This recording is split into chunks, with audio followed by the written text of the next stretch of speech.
I'm the CEO of the Britain-Israel Communications and Research Centre. As some of you know, we produce research and analysis about trying to answer some of the big problems in the Middle East at the moment.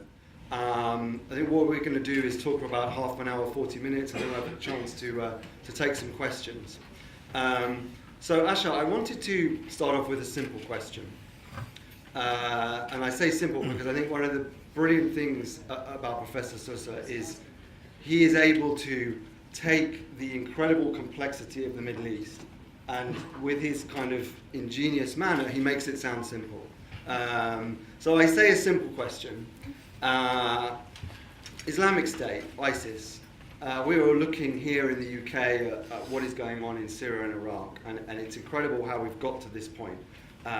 Whereas what we call in the jargon a non-state actor, not a state, not an army of a state, but a military force of a barbaric terrorist organization is taking and holding territory over a period of time, and the cause of the disintegration of two established states in the Middle East, Syria and Iraq. So my simple question is, how did we get to this point? The answer, could be the basis of a very long talk. But what I will do is try and explain the more immediate background to the emergence of an organization like ISIS. I wouldn't want to say that this is all because of the American invasion of Iraq. It isn't all because of the American invasion of Iraq. It has a lot to do with the manner in which the Arab states were formed in the aftermath of the First World War. But I think it does have something important to do with the consequences of the war in Iraq as a function of the way in which the United States did not understand how the Middle East really operates. There is a term that the Americans used in the aftermath of the occupation of Iraq in 2003, and the term was de-Baathification. De-Baathification, that is to take the Baath party, the ruling party of Iraq, the Baath, and to destroy it. What was the comparison they had in mind? The comparison they had in mind was the de-Nazification of Germany after the Second World War. Therefore, like the de-Nazification of Germany, came the de-Baathification of Iraq. The problem with that comparison is that there is no comparison between Germany and Iraq. Iraq is not, and was not then, a highly industrialized modern nation like Germany was. With actually, pre-Nazi Germany had a very robust democratic tradition, which unfortunately didn't prove robust enough to stand up to the Nazis. Iraq was none of this. Germany, after the Second World War, wanted nothing more than to be part of the rising Western alliance. Iraq didn't want that either. But most critically, the Baath party in Iraq was not the Nazi party in the sense of leading a racist ideology. The Baath party was the instrument for the political control of Iraq by the country's Sunni Muslim minority. Iraq was a country in which the Sunni Muslim minority, for decades upon decades, ruled over the Shiite Muslim majority of Iraq. The de-Baathification of Iraq meant the dethroning of the Sunnis and the empowerment of the Shiite majority. Iraq therefore became overnight the first Shiite majority Arab state.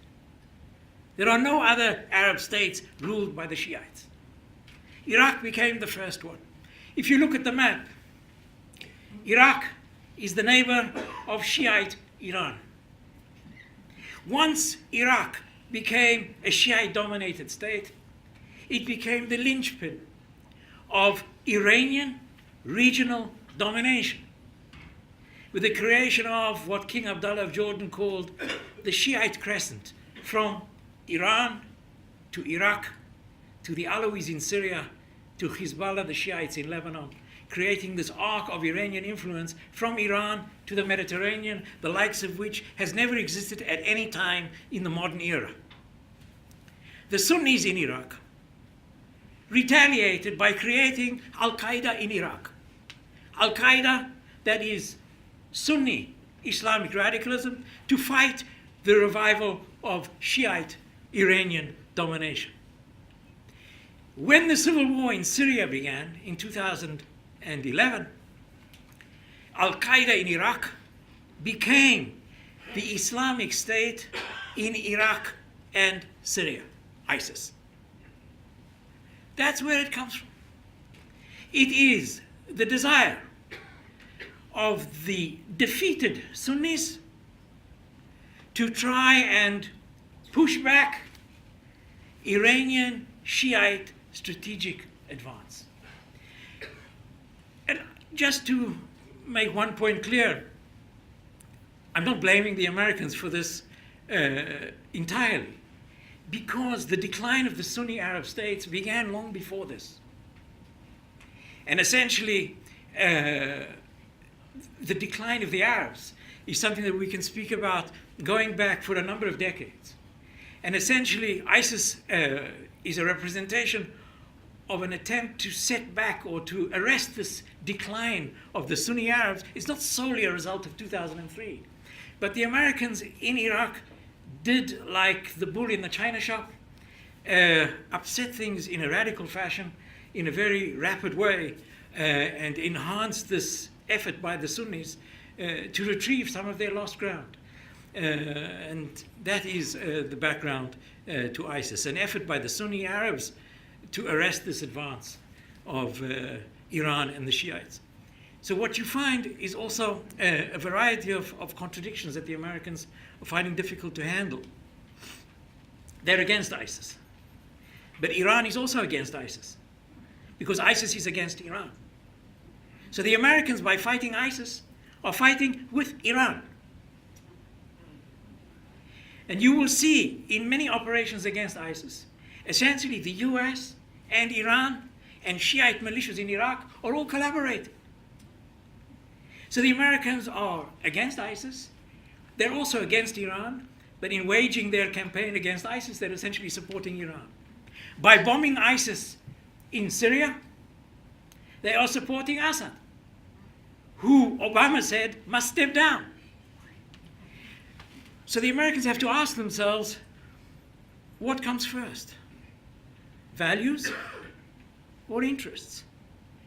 And this inconsistency between what choice to make, do we settle for our values or do we follow our interests, creates this, I would say, inconsistency in American policy, which is very disturbing to America's allies in the region, if it be Saudi Arabia or Jordan or to Israel at times.